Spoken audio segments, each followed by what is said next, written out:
Hello everyone, welcome to our YouTube channel. आज के इस वीडियो में हम लोग डिस्कस करेंगे आरपीएससी असिस्टेंट प्रोफेसर एबीएसटी के प्रीवियस ईयर क्वेश्चन पेपर्स।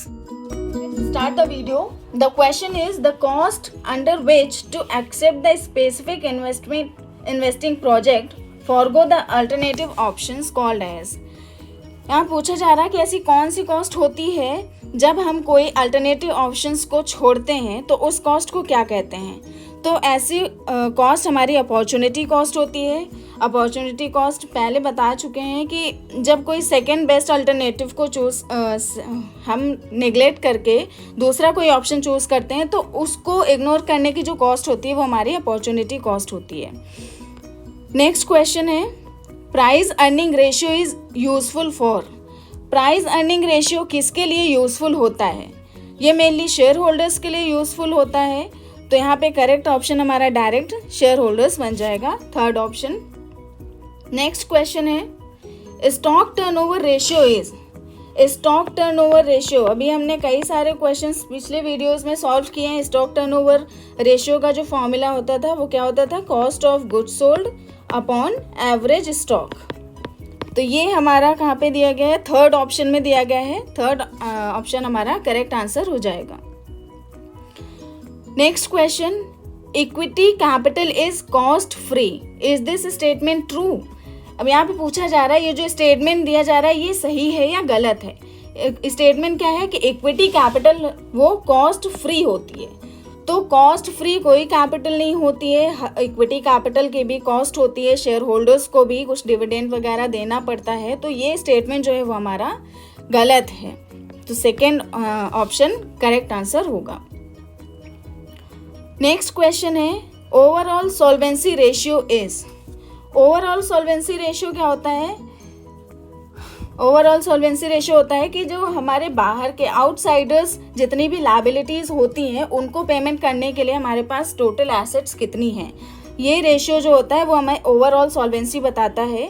तो यहाँ पे जो करेक्ट आंसर होगा वो सेकेंड ऑप्शन होगा, total outside liabilities divided by total assets. Next question है management accounting involves. Management accounting में क्या चीज़ आती है? Preparation of financial statements, analysis and interpretation of data, recording of transactions या फिर none of these. Management accounting में हमारा एनालिसिस एंड इंटरप्रिटेशन आता है और ये जो रिकॉर्डिंग और प्रिपरेशन ऑफ फाइनेंशियल स्टेटमेंट्स है ये हमारा फाइनेंशियल अकाउंटिंग में आता है। तो यहाँ पे जो करेक्ट आंसर होगा वो सेकेंड होगा, analysis and interpretation of data. Next question है when evaluating capital investment proposals time value of money is used in the technique.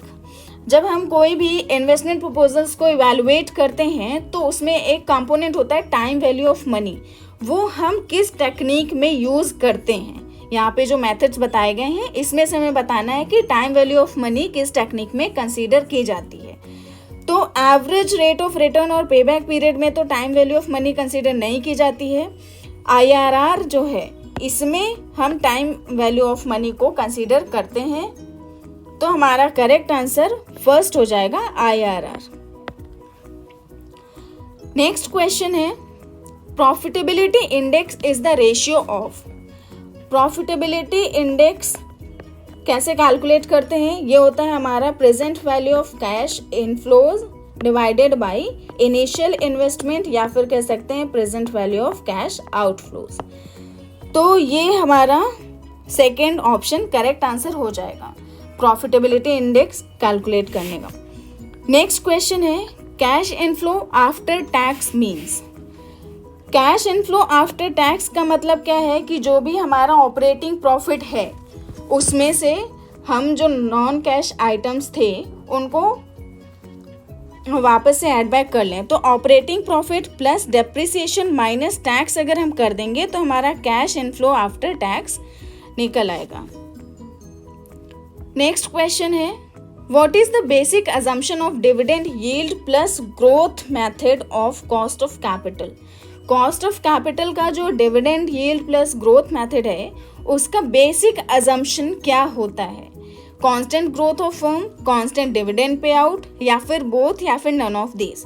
तो ये जो हमें मेथड यहाँ पे पूछा गया है इसमें जो एजम्पशन होता है वो कांस्टेंट ग्रोथ ऑफ फर्म और कांस्टेंट डिविडेंड पे आउट दोनों ही होता है। हम ये अज्यूम करके चलते हैं कि फर्म की ग्रोथ कांस्टेंट रहेगी और डिविडेंड पे आउट भी कांस्टेंट रहेगा, तो इसलिए हमारा करेक्ट आंसर थर्ड ऑप्शन हो जाएगा। हमने ये पूरा पेपर सॉल्व कर लिया है। अब अगर आपको ये वीडियोस पसंद आए हों तो बाकी के क्वेश्चन पेपर सॉल्व करने के लिए हमारे साथ जुड़े रहिएगा। हमारे चैनल को सब्सक्राइब कर लीजिएगा और वीडियोस को लाइक, कमेंट या शेयर ज़रूर कर दीजिएगा। Thank you.